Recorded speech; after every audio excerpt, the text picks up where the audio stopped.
Hello students, welcome come back. चलिए आज फिर एक बार प्रोबेबिलिटी पर डिस्कस कर लेते हैं। कल हमने ऑलरेडी प्रोबेबिलिटी चैप्टर बेसिकली पढ़ा था और उस पर बेस्ड कुछ क्वेश्चंस हमने किए थे, लेकिन हो सकता है कुछ बच्चों को अभी प्रोबेबिलिटी क्लियर आपकी समझ में ना आई हो। तो इसलिए हम क्या करते हैं, देख लेते हैं क्वेश्चन और देख लेते हैं, कुछ और क्वेश्चंस के माध्यम से देख लेते हैं कि प्रोबेबिलिटी क्या होती है और कैसे फाइंड आउट हमें करना है। तो देखिए जरा, क्वेश्चन नंबर 4 तक आप चाहें तो कर सकते हैं और इसके बाद आफ्टर दैट मैं 6 करा देता हूँ पूरा question number. Question number 6, what is question number 6? वो कह रहे हैं find the probabilities of the events given in question number 2।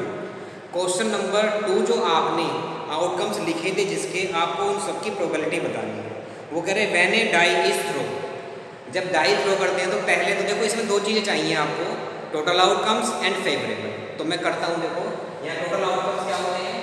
Total outcomes in throwing a die वो होते हैं बेटा 6। कल भी मैंने आपको बताया था 1 2 3 4 5 6 कुछ भी आ सकता है।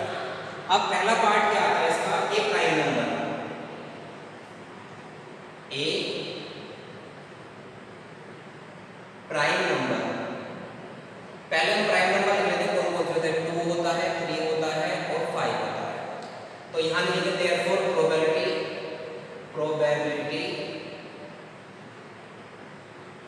गेटिंग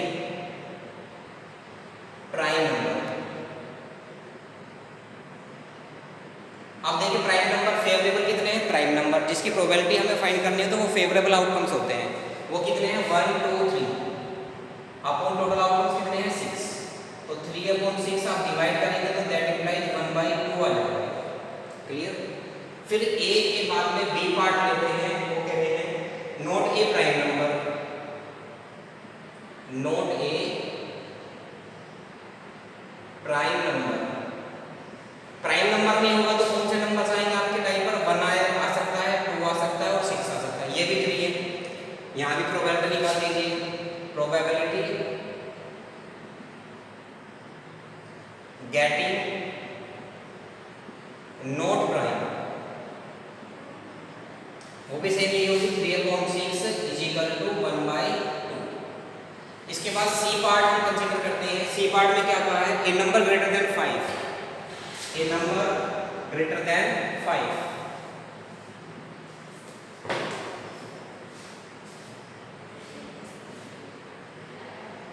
वो कौन सा होगा? 6 नंबर होता है 5 से ग्रेटर देन, जो डाई में आता है। ये कितना है? 1। तो प्रोबेबिलिटी निकाल दो इसकी, प्रोबेबिलिटी पूरा लिखना, ये आ जाएगी 1 अपॉन टोटल आउटकम्स कितने हैं? वही 6 है।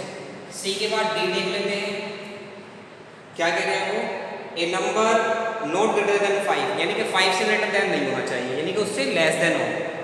नॉट नंबर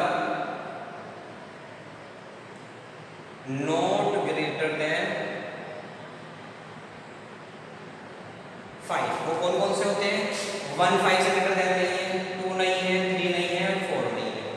तो प्रोबेबिलिटी निकाल दीजिए, देयरफॉर प्रोबेबिलिटी होगी कितनी?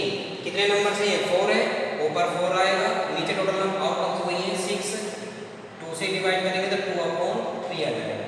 2 2 जा 4, 2 3 जा 6। तो ये आपकी प्रोबेबिलिटी पर बेस्ड आपका क्वेश्चन है, जो मैंने आपको कई क्वेश्चन करा दिए हैं। तो रिमेनिंग आप कर सकते हैं, 5 भी कर सकते हैं और उससे पहले आपका 4 है वो भी कर सकते हैं। बस यही ध्यान रखना है कि फेवरेबल में हमारे कितने आउटकम्स हैं और टोटल कितने हैं, और ये बात ध्यान रखनी है और दोनों को डिवाइड कर दें, प्रोबेबिलिटी आपकी ऑब्टेन हो जाएगी। ओके, अब इसके बाद में आपको चैप्टर नेक्स्ट स्टार्ट करना है, chapter number 6, square and square root. देखिए अभी मैं आपको रिवाइज करा देता हूँ। मैंने कल भी बताया था, कल या परसों बताया था कि square root and cube roots are deleted, but इनमें कुछ टॉपिक हैं, 2 टॉपिक है, स्क्वायर रूट फाइंड करना और क्यूब रूट फाइंड करना। ठीक है, तो वो दोनों टॉपिक मैं आपको कराऊंगा। क्वेश्चंस भी करने हैं, क्योंकि ये जो है आपके नेक्स्ट क्लासेज में इंपॉर्टेंट टॉपिक्स हैं जो नेक्स्ट क्लास में आपके यूज आने वाले हैं। तो इसलिए हम इनको रिलीव नहीं कर सकते हैं, इनको डिलीट नहीं कर सकते यहाँ से। तो ये मेन टॉपिक हम लेंगे, क्लियर है। तो नेक्स्ट वीडियो में square root and cube root कैसे फाइंड करते हैं, इनका मीनिंग क्या होता है, ये टोटल थोड़ा एक्सप्लेनेशन यानी कि इंट्रोडक्शन आपको कराना होगा मुझे, समझ रहे हैं ना। तो वो इंट्रोडक्शन कराने के बाद में ही आप ये चैप्टर कर पाएंगे। तो देखिए थोड़ा सा अपना वर्क कंप्लीट करें और मेहनत करें, रिवीजन करें घर पर।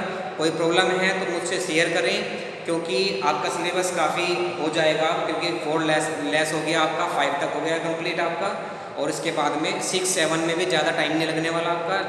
आई थिंक 2 या 3 डेज में आपके फिनिश हो जाएंगे दोनों topic, square root and cube root, समझ रहे हैं ना आप। तो square root and cube root आपके 2, 3 या 4 डेज में कंप्लीट हो जाएंगे। उसके आफ्टर में आपका फिर आगे चैप्टर स्टार्ट हो जाएंगे। तो सिलेबस मेरे हिसाब से सही स्पीड से चल रहा है, तो आप इनकी प्रैक्टिस करते रहें, और जो प्रीवियस चैप्टर्स हैं उनकी भी रेगुलर प्रैक्टिस करते रहें, ताकि आप उन चैप्टर्स के टच में रहें। Okay, thank you, have a nice day.